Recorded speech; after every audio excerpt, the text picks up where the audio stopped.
Good morning, good afternoon, good evening, depending on where you're joining from today. My name is Eric Kimberling. I'm with Third Stage Consulting, the CEO of Third Stage Consulting. We're an independent consulting firm that helps clients throughout the world reach the third stage of digital transformation success.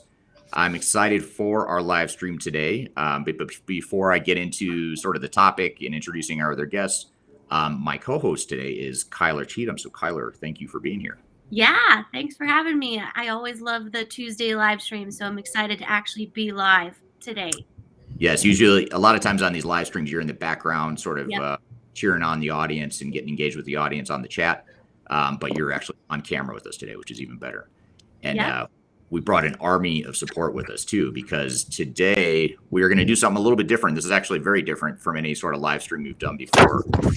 We're going to cover a lot of different topics related to digital transformation, but we're going to do this in more of a speed round sort of format. We're already having technical issues with one of our panelists here. I'm not going to name names. Teresa's just way too excited. She threw her computer across the room. I She's just so comfy here.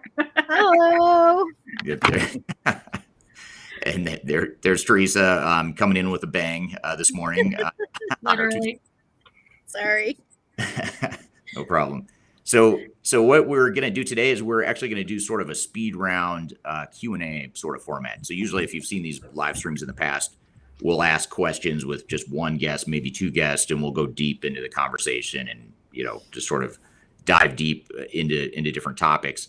This is meant to be sort of the opposite of that, which is more of a flyover, fast-paced view of digital transformation, and with a bigger group of experts, just trying to get sort of a gut reaction, knee-jerk reaction from the panel here.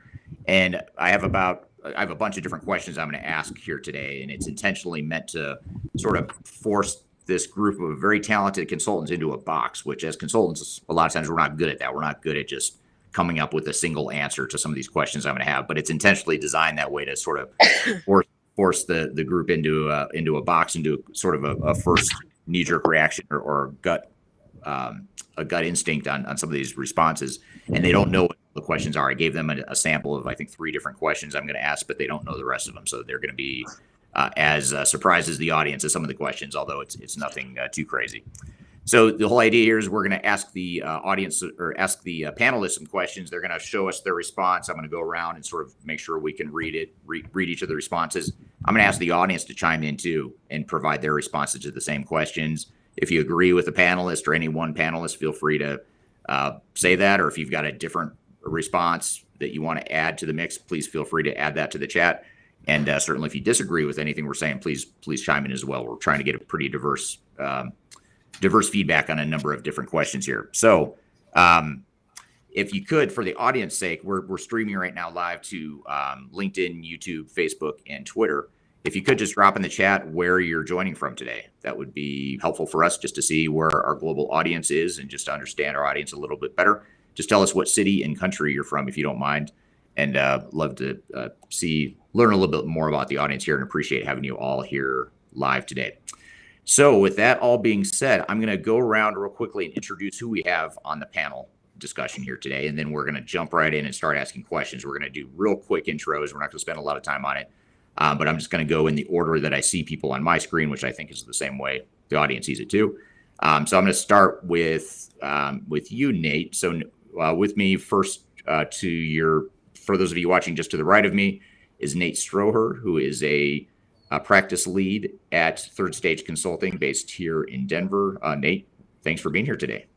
Good morning, Eric. Excited for the format. Thanks for having me. Absolutely. Thanks for being here. And then we also have Michelle Weiss, who's senior manager at Third Stage Consulting. Michelle, thanks for being here. You're welcome. Thank you for having us. She's joining us from New York today. And then Teresa Richardson is a director at Third Stage Consulting in the U.S., joining us from Arizona. Welcome to the show, Teresa. Hello. That's Teresa. And we have confirmed that we can read her handwriting and everything, so we're good there. And then awesome. Yes, it is. And then we also have Greg Benton, who is our Chief Strategy Officer at Third Stage Consulting, based out of Denver as well. Greg, thanks for being here. Good morning, good afternoon, good evening. Good to see you. Thanks for being here. And then the guest that is joining us from the furthest from where I am today is that recognition goes to Clifford Martin, who's joining us from our office in Cape Town, South Africa. So Clifford, good afternoon, almost evening. Thanks for being here today. Yeah, it's fantastic to be here. A good day to everybody around the world, and very excited to be representing Africa. So please pop into the chat if you're based in Africa. Thank you. Yeah, good point. If you're based in anywhere, if anyone's based in one of the cities we mentioned, Denver, Arizona, New York, or South Africa, or countries, I should say, drop that in the chat. We'd love to hear from you. So just to sort of get started on things here with this format, what we wanted to do, again, we're going to go through a lightning round. We're going to get the panel responses here. We're going to get audience responses to each of these questions. So what we're going to do is we're going to give the panel just a few seconds to respond to each of these questions, and then we'll ask the audience as well. But the first question I have for the panelists here, and again, just sort of in the theme of giving a broad-based view of what makes digital transformation successful, just to kick things off, first question I have for the panelists here is, what is the biggest key to digital transformation success? So if you could just write it down and Teresa already had her answer ready. In fact, we were joking before we went live that your answer to everything is probably going to be change management. It is. The question is, it's just change management. That's all it is. Efficiency. All right. So I'm actually just going to run around here, and it looks like we've got a few responses already. So Nate says buy-in is important. That's definitely a good one. Similarly, Michelle says executive support. Teresa says change management. Greg says clearly understood objectives for change. And then Clifford says defining transformation. Very good responses. So I guess I'm going to pick on you, Teresa, just to elaborate a little bit why. And I'm only asking you this because I know you already had that piece of paper pre-written with change management. For everything. So why change management? Why do you think that's the most important thing? It's important because, in my opinion, the entire organization needs to buy into it. They need to adopt it and use it. If you spend millions of dollars or hundreds of thousands of dollars on a transformation and nobody uses it, you have a problem. So in order for it to be accepted and take hold, your organization needs to understand it. They need to buy into it. They need to support it. They need to be involved in the process and use it. Makes total sense. And then Greg, can you show your response again? I think you was it clearly defined goals and objectives? Yeah, Yep. Many times organizations go into the idea that they're going to digitally transform. They really don't have it well defined. They really don't have the objectives for the outcome of that digital transformation. In other words, if we implement all of the technology, the people, the process changes that Teresa was talking about, what is our return going to be? What is the organization going to look like in a year, in 5 years? And I think very often organizations don't put enough planning up front or strategy up front into what's going to be needed to accomplish that change. And not just paving cow paths, as we say, with the new technology, but actually changing the organization for the better. Yeah, that's a good point. And actually, what you're saying actually helps enable some of the other stuff, like executive support, the buy-in that Nate and Michelle talked about. Certainly, change management can be more effective when we have clearly defined goals and objectives.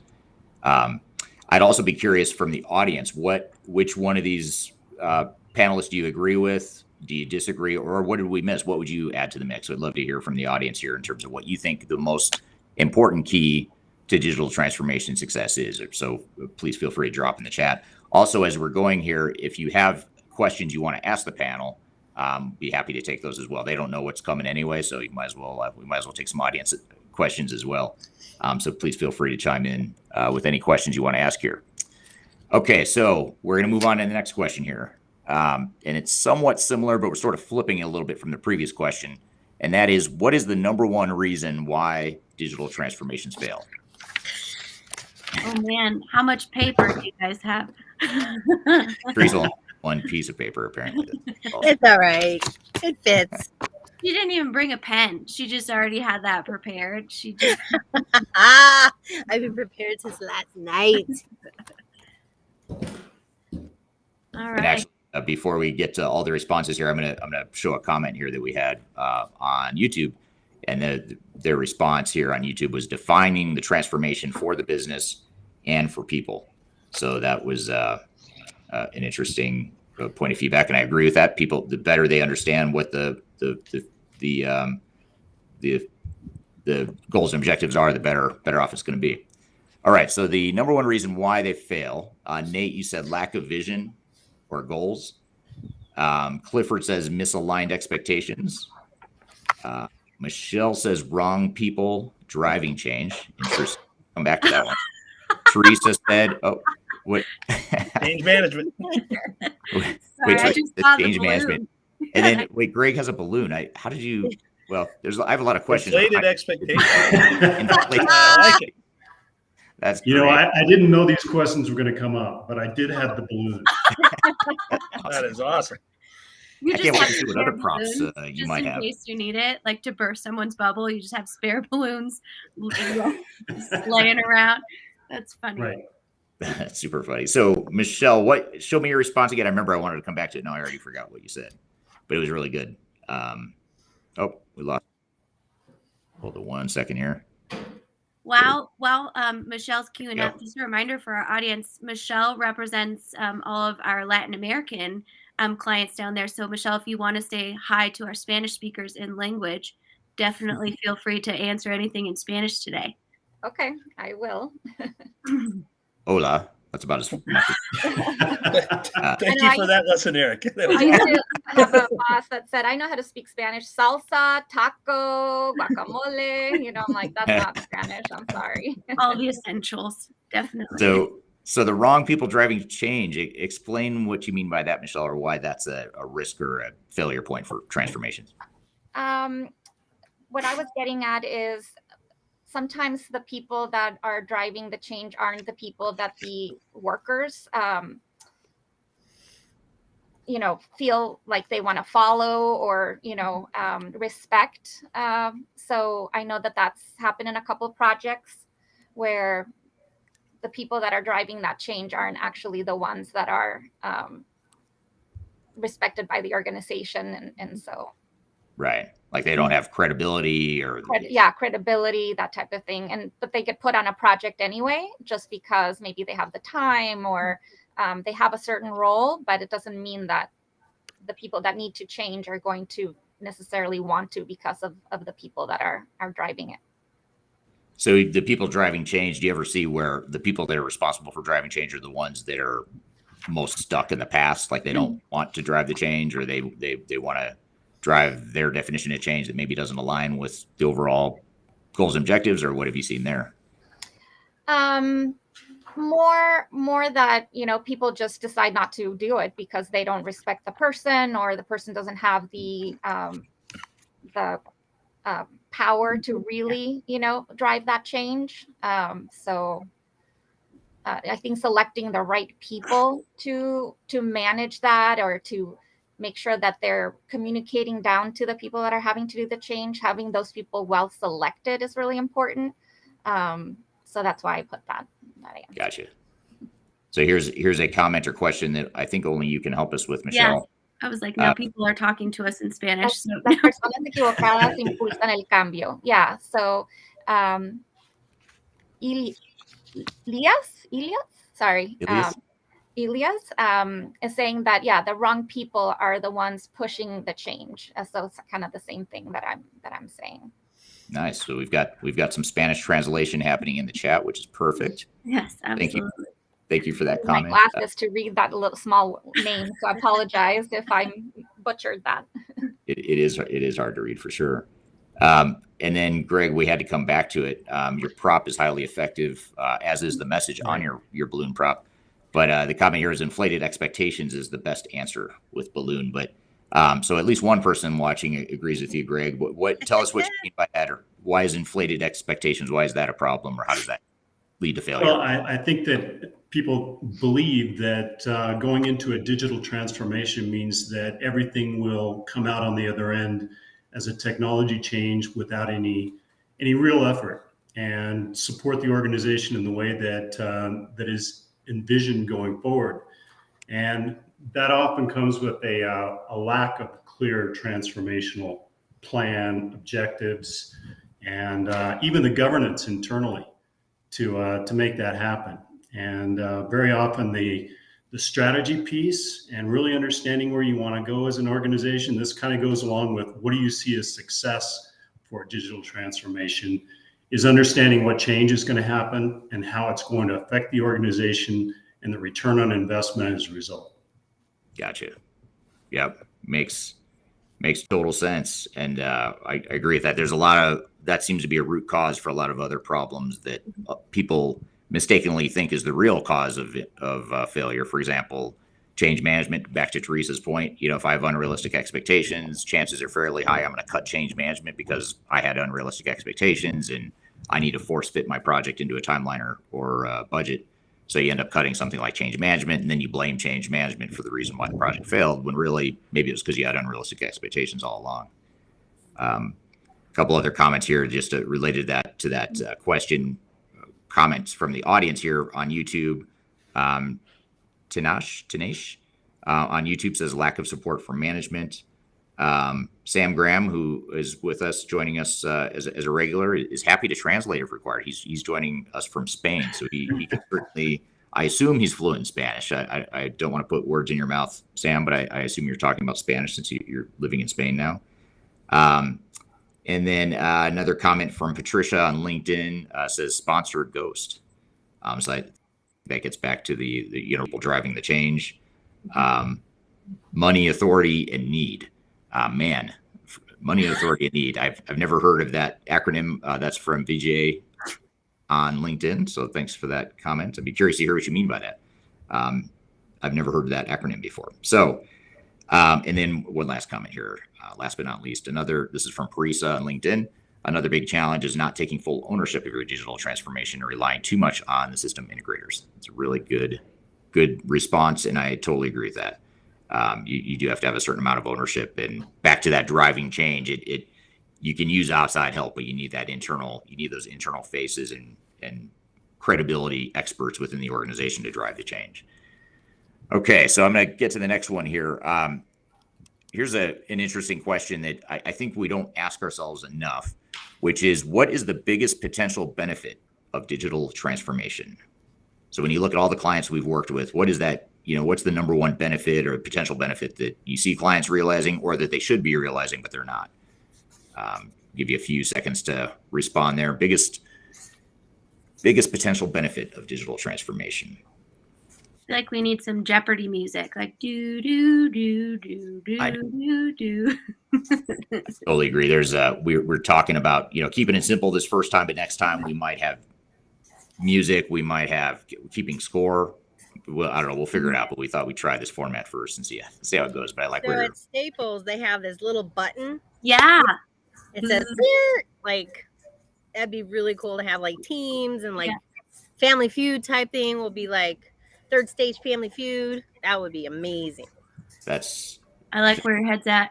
Yeah, I like it. We're heading that direction for sure. All right. So what have we got from the audience or from the panel here? Biggest potential benefit. Let's see. Clifford says redefining the business model. I'm going to come back to that. That's a really good one and interesting. I'm intrigued by that. Nate says reactive to strategic. Yeah. Gotcha. Oh, gotcha. You become less reactive, more strategic as an organization.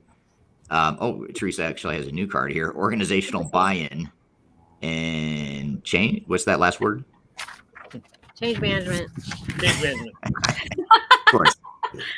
All right. Greg says unified and interoperable data and systems. Interesting. I want to come back to that too.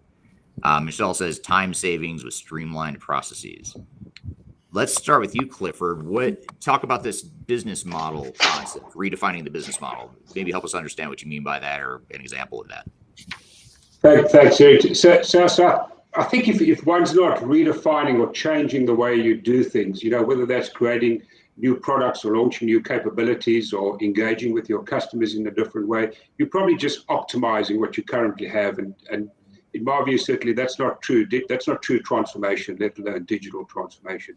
So how we leverage emerging technologies to create new models, new services, new products, or collaborate with new, fellow value creators in the broader ecosystem together to outside our organization to deliver more value to existing or new customers. So fundamentally, I think one needs to be doing something quite significantly different in terms of creating new products and services, or delivering to new customers, or delivering in a different way to existing customers. But something fundamental has to change in the business model if we're going to be doing true digital transformation, I think.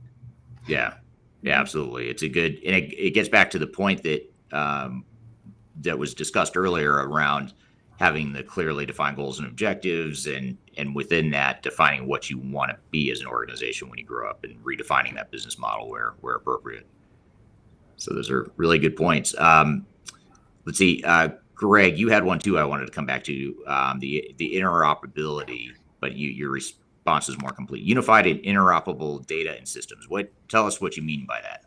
Yeah, when many organizations are looking at the digital transformation, they're placing a lot of emphasis on technology for technology's sake, and making a change. They're not looking at the myriad number of systems, data sources, and information that has kind of evolved over time in the organization and created silos of information and non-interoperability across the organization. Pulling it together into a new system is the opportunity to re-engineer that entire process so that data can be pulled into reporting structures that can provide a single source of the truth in the organization. And instead of celebrating the entire haystack of information systems and data, we should really celebrate being able to find the needle in that haystack. And that's what moving to a single unified platform can do. Right. Yeah. Well stated. And that's sort of something that ties together the big picture of digital transformation, and looking across the entire enterprise too, your system and data and processes across the entire enterprise. Now, Nate, you talked about becoming less reactive, more strategic. Tell us about that, or what kind of benefit, or how have you seen that unfold with clients that you've worked with over the years? Well, typically, I think when we are engaged by a client, they're dealing with systems that are anywhere from 5 to 20 years in the past when they implemented them. They're dealing with technology that will show them what happened in the past, dealing with numbers and figures that were created 1, 3, 6 months in the past. What we do is, with a digital transformation, is allow them to put a technology platform in place that gives them the vision to see data and to deal with real-time data. And it's not just having that at your fingertips, but it's knowing what to do with that data. If you can look at sales figures and react instantaneously to changes in the market. And a great example is a year and a half ago, when we started this global pandemic, organizations had to deal with something that we've never dealt with before. So it's having that real-time data and being able to make those decisions on a instantaneous basis versus looking at stuff that happened 3-6 months in the past really shifts the whole view of an organization. And it doesn't happen overnight, but it at least is putting the technology in place that allows you to make that shift over time. Yeah, which leads to cultural change too, right, Teresa? Right, you were Yes. Your comment was related to change management. Tell us about the cultural change. Well, so I think from me, I look at the bigger picture of what's going on, because digital transformation, in my opinion, it's ongoing, right? You have new releases, you have new upgrades. What the biggest opportunity would be is to help your organization adapt and embrace change, because change is ongoing. It's always going to happen. I like to say, the only ones that didn't listen to change are the dinosaurs, and they died out, right? So you have to change, you have to evolve, you have to embrace what's coming. And I think for me, the bigger picture is to really help those behaviors to be positive, embracing, because it's going to happen again. Businesses change, strategy changes, market changes. What you need to do is tap into your organization's willingness and openness to change to make the organization better. Yeah. Continuous improvement. CI. Yeah. Well put. Very well put. A couple audience comments too, or responses here. VJ on LinkedIn says ease of doing business, cost control, on-time delivery, better customer support. Those are some really good specific business benefits. Over on YouTube, comment is improve service delivery to internal staff and external stakeholders. And then another comment here, I find the comment about enhancing or creating better efficiencies you don't see as digital transformation, and that's from LinkedIn. And then I've been called out over on I was hoping you were going to show that one. on YouTube. I have been told that I need to keep it simple, real, and meaningful, and use less consulting language. So I'm going to try my best. I am guilty of that. And as Kyler knows, I love buzzwords, so I tend to use buzzwords all the time, just because I'm a huge fan, right? Yeah. Well, you haven't said it depends at any point in this live stream yet. I mean, we still have 30 minutes or so. Just give it time. Just give it time, Kyler. I could. It's like a drinking game. You know it's going to happen at some point. It's just a matter of when and how often. Yeah. So, I'm sorry. Can you go back to the comment about more efficiencies? What did you say about that? This one here. Find the comment about enhancing or creating better efficiencies you don't see as digital transformation.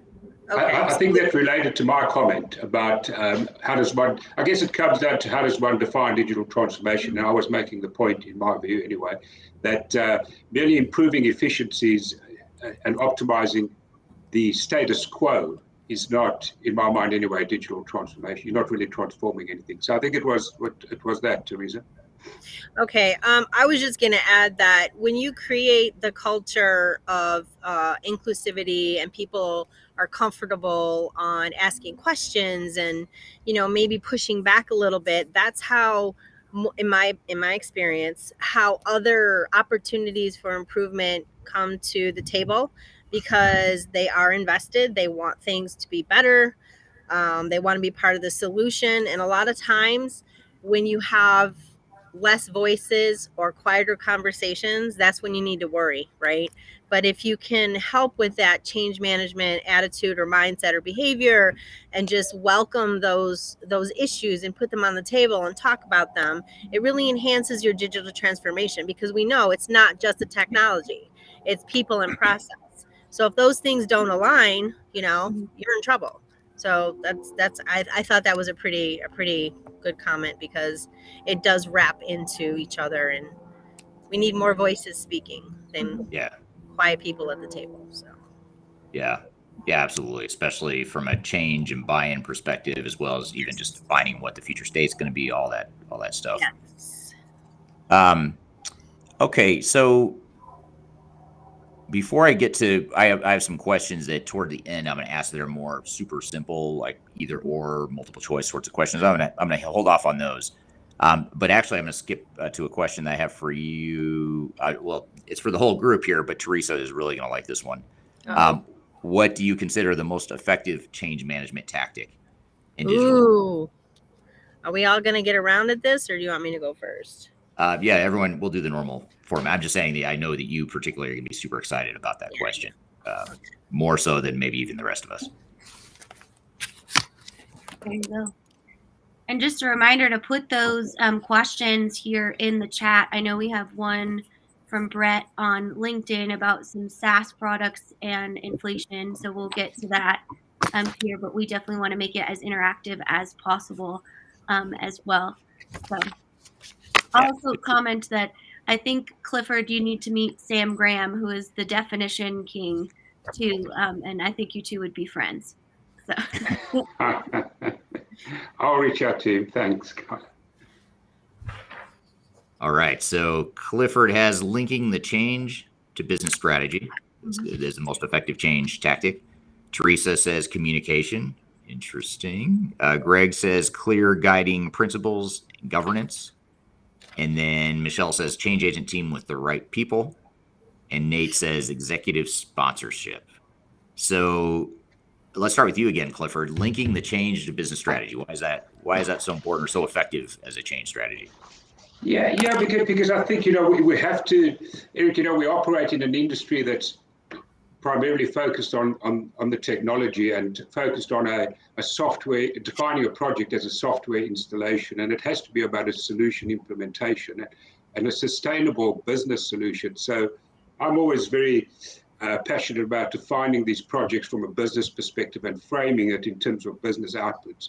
And I think when you get the end user, the business community, when you really get them excited and on your side and supporting the change, is when they are able to see it through a business lens and understand how this transformation project is going to contribute to and enable their strategic objectives. And if we can't paint that picture for them, then I think we're in trouble, and we're back to this, we're just bringing about technology for the sake of technology. So, yeah. Defining it in business terms, I think is very important. Yeah, great point. I agree with you on that. Teresa, why communication? And first of all, maybe that's a pretty broad category. Maybe explain what it is and why. Yep. I left it as broad because it really impacts everything from, defining the strategy to delivering the message of the strategy, from having your top CEO level or executive level have the right messaging and making sure the communication cadence is on point. Someone said something about your sponsor ghosting, right? That all comes back to communication, making sure that the right people are saying the right messaging or updates at regular intervals and cadences, and really addressing the fear that people have around change. So you have this innate, like, oh God, what's going to happen? Am I going to lose my job? I don't know how to do this. And it all comes from, how do we address this? It's through communication. We need to talk to our teams. We need to let them know what's going on. We need to link, like Clifford said, the business objective to that level of influence. This is how it's going to impact you. This is why we're doing it. This is how we're going to help you. What are your ideas? It's the communication, and it's the conversation back and forth.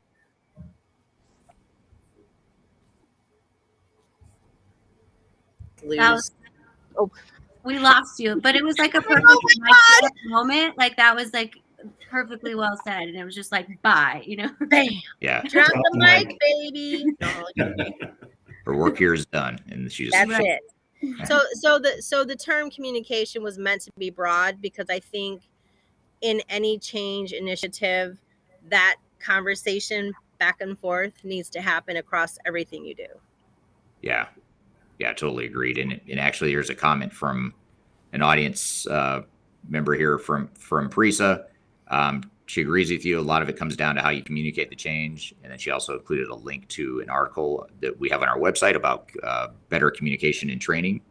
But here's another one that I want to get your thoughts on, Teresa. I think it's supposed to say, I think better than communication is centralized communication. What are your thoughts on that? And that's another question or topic. Yeah. Well, I do believe that the communications do need to be, central, and it needs to go out, but also it needs to be a two-way street, right? So you can't just have your top level talking and moving. It has to be, yes, we're doing this. How is it going for you? Let me know of your issues, et cetera, et cetera. In my opinion, I just had a client that, thought having one or two communication messages about, hey, we're doing this. This is the go live date. And it's not enough. They need to understand that at the end of the day, an organization is made up of people, and people communicate. If they don't communicate and people are silent, that's when you have problems, in my opinion. Yeah. And Michelle, what did you have for your response again? It was one I wanted to come back to. I just don't remember what it was. Change agent team with the right people. I guess maybe just help us understand, what is a change agent team and what do you mean by the right people? Sure. So a change agent team is a group of people that are going to help with the transformation at a lower level, right? So they're not the worker bees, but very close to them. that know what the processes are and can help drive the change because the people look up to them. So a little bit with my past answer, right? So the right people in those roles, they get trained, they help trickle down the information, but they also help trickle it up, right? So they are trusted by the employees. They, again, know the processes well, so they can really drive that change along with, all the communications and everything like that. But it's a very specific group of people that you select to help you drive that a little bit more specifically, right? So, Yeah. and I know Teresa probably knows a lot more about that, but I think it's definitely on really big projects, a really great thing to put in place. No, I completely agree with you. And to your point, just because you have a change agent who has the time doesn't mean they're the right change agent to have. Also, I've seen people that wear dual hats. So it's change agent, PMO, janitor, whatever. You're wearing too many hats, so you can't really be you can't put the attention needed. It's a lot to be a change agent because it's an important role. Absolutely. Yeah. Yep. Agreed. Well, I also see the opportunity to establish clear guiding principles with the organization, making everyone in the organization really a change agent for the way that it goes forward, but we're adhering to the same guiding principles. Kind of to the comment, centralized communication and governance throughout the organization needs to be established up front, so that when change is agreed to, it can actually be accomplished by the organization all the way through. Yeah. So yeah, I think oh, sorry. Go ahead. I was just going to add that I think that that's really interesting because when I saw the term centralized communication, the first thing I thought was, it makes sense, but it also runs counter to what a lot of cool, buzzy sorts of stuff within the management world, things like decentralization and flat organization, servant leadership, agile, all this stuff that's sort of pushing more of a democratic approach to transformation, and which I think there's value in that, but I think there's also value in having that top-down, clear vision, clear objectives, centralized communication. You can have the other stuff too, but you also need that clarity at the top, which I think that gets overlooked a lot in the name of agile, name of servant leadership, and all this stuff. What I'm thinking centralized communication might have also meant is consistency, right? The same message, not different people giving different messages because everyone's in charge of their own communication for their areas or regions, but really kind of having a message that then can go out, helps keep that project going the way that it needs to, right? Yeah. I would like to add unified communication because things change. Like digital transformations don't follow a smooth path. Things happen. So as long as that communication is unified, I think that's the best way to do it as well. And I know I have seen some things in the chat here that are pretty interesting topics of conversation. I'm sure we can't go through them all, but one of the things that I'd say is the worst thing to do is email.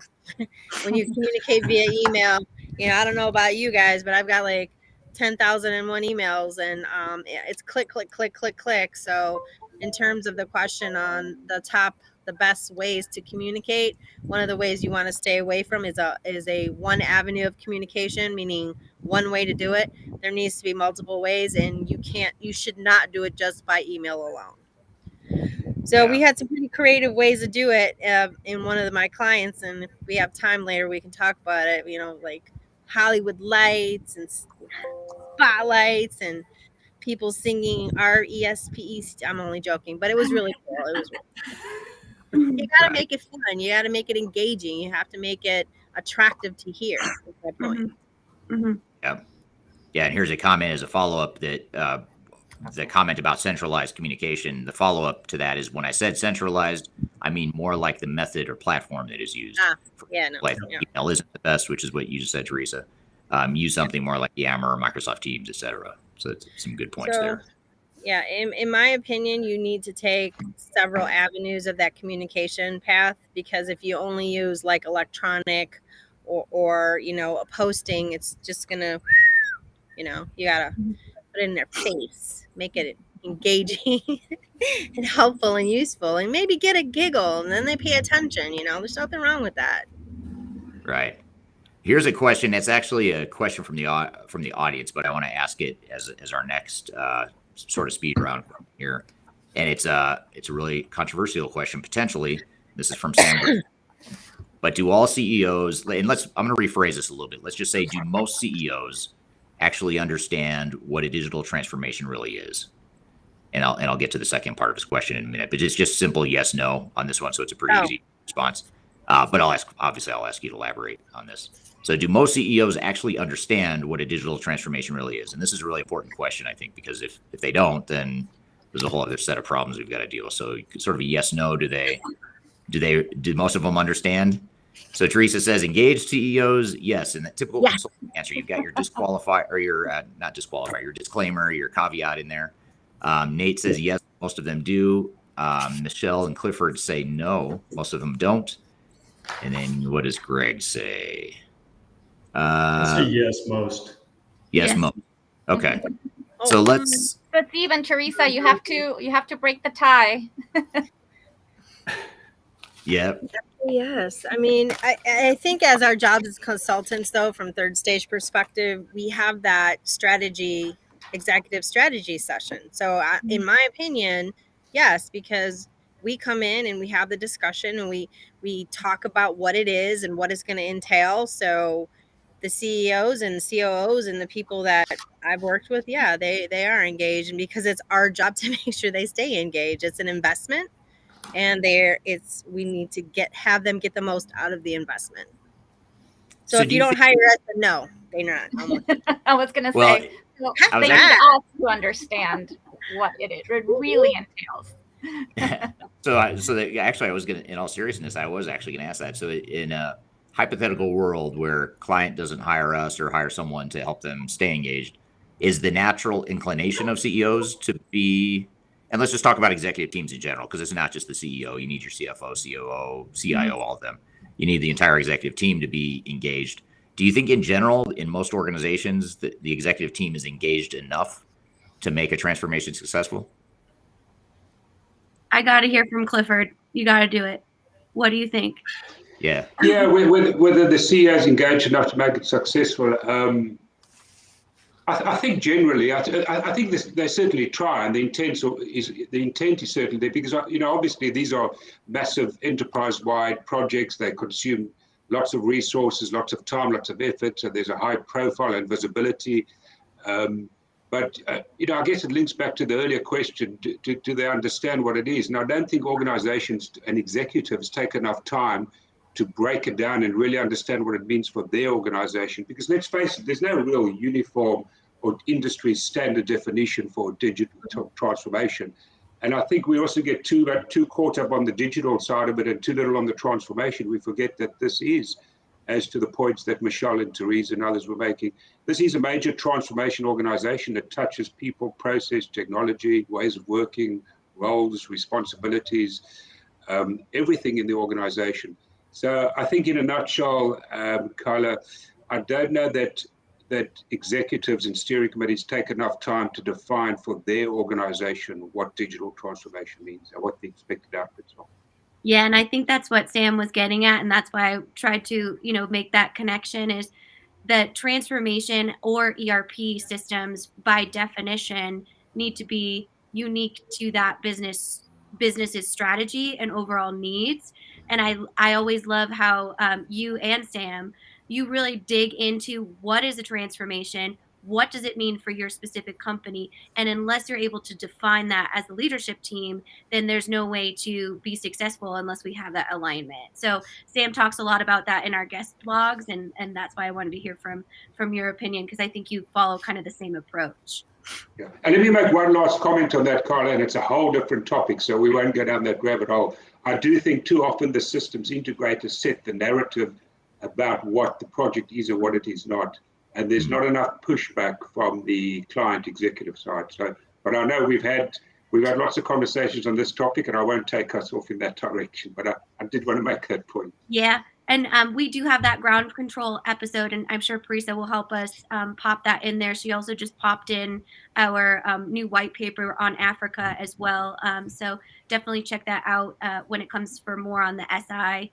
And my favorite buzzword that Clifford taught me, professional skepticism, which I say in every conversation at least 10 times a day. All right. And just some audience responses to this question, which seems to be generating a lot of responses from LinkedIn. I will channel Eric here and say, thank you. I knew that was going to come up. Now I don't have to say it, Collar. Someone said it for me. And then depends on the market, I guess, from Juiced on LinkedIn. Thanks for being here again today. And then there was one other comment I wanted to, here's a really interesting comment from LinkedIn. Not always, in terms of executive sponsorship, not always, no. Most executive leadership I've read about is in their nature to delegate off things to their direct reports and rely on them to deploy out the communications tasks, etc. I need to hide the comment to get to the rest of it here. At that point, the silo is just reinforced and you lose drivers and more. Here, VJ has some very strong, concise language here that he uses to describe the situation.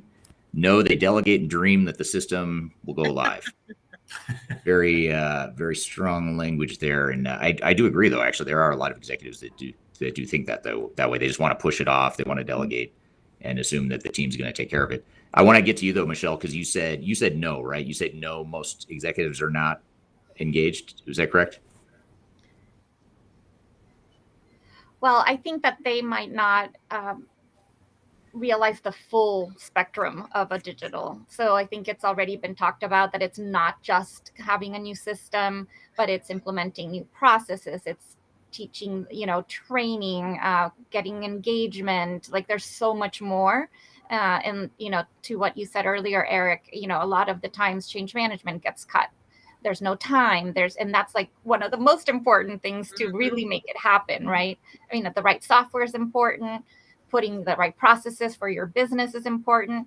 But if people aren't going to accept, and do what you're trying to implement, it's not going to work. If people go back to Excel and ignore your system, right? So I maybe, obviously some do, but I think that in most cases, they don't really get that whole holistic. And I think that's what we do in the executive strategy session, right? We ask the questions that get them thinking about, right. Oh, have you thought about that? Have, kind of get their thought process going as to what it really does entail. Yeah. Well said. Agree with that.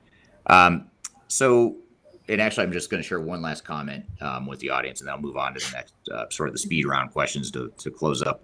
So, as an integrator, and this is from Juiced on LinkedIn, as an integrator, we need the management to take their role and responsibility. So that's interesting to hear it from a system integrator saying, hey, we can't do this all for you. You need to own this executive team.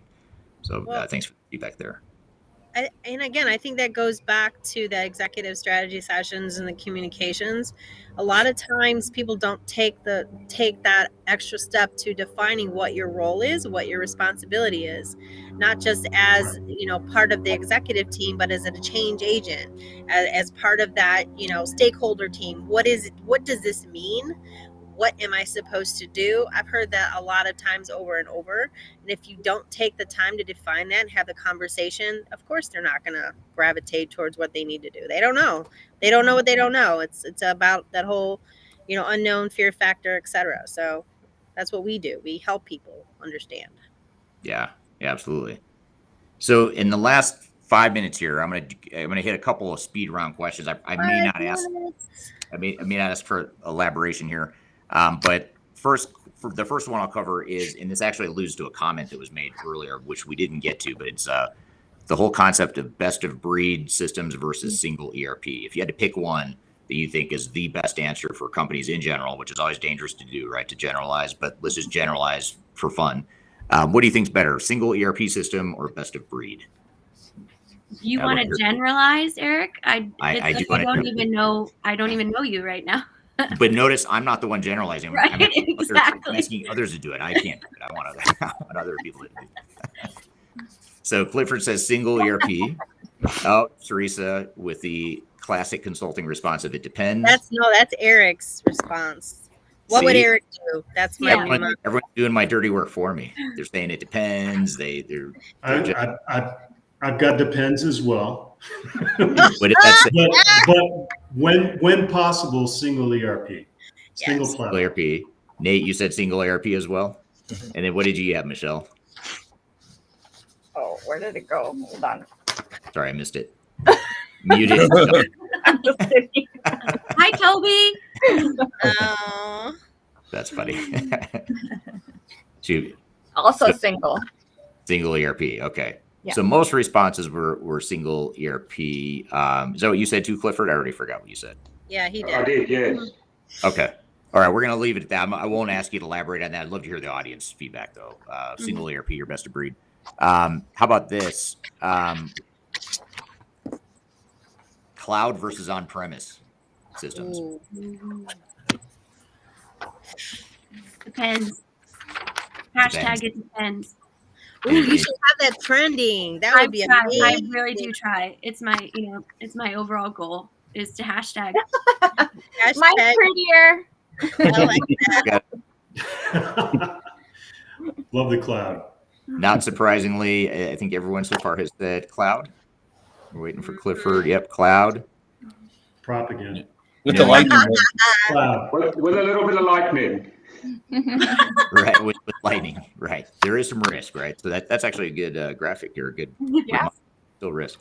And then Greg saying cloud with his balloon. Cloud. Nice.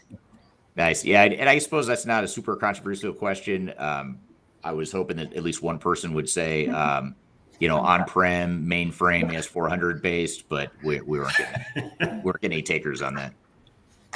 Okay, one last question. Let's do this verbally. I don't want to make you write this out, but why should companies consider cloud? I mean, what's the main reason that an organization should go with the cloud? Maybe I'll start with you, Greg. Multi-tenancy, especially in the new cloud systems, makes it so that you have automatic upgrades, updates. The next 5 years that your organization is running on a cloud system is going to be, just continuous rather than stop and start like it has been in the past. Very important. Yeah. Yep. That's a good point. How about you, Clifford? Why cloud? Yes, so I think specifically, Eric, in the back office space, or what's typically called systems of record, that's pretty standard. It's commodity business processes. There's no differentiation there. It doesn't help you win as an organization. It's your foundation, and you want that to hum. You want to be able to divert your funds, your energy, your leadership focus and attention into the areas of differentiation. So you don't want to be preoccupied with sorting out standard ERP. That stuff should all just be in the cloud and should just work. Free up resources to focus on innovation, etc. So that's kind of my take on it. Yeah. Yep. Well put. Well, we are right at the top of the hour, so I want to be respectful of everyone's time, especially those on this panel discussion that probably have a call or a client call starting right now. So we're gonna wrap up now, but I want to thank everyone on the panel here for being here. Thanks a lot. This is a fun format, and thank you to the audience too for being here with the great questions. We'll probably try this again sometime, and I think that was fun. And Teresa held up her card saying this was fun, so I'm glad you thought so too. And I'd love to hear any feedback from the audience as well, if you have it. So thanks everyone for being here. Have a great day, and we will see you all next time. We do these live streams every Tuesday at the same time. So love to see you here next week as well. Hope you have a great week in the meantime, and we will see you all soon. Thanks everyone. Bye. Cheers, everybody. Have a good day. Bye-bye. Bye. You too. Cheers. Bye.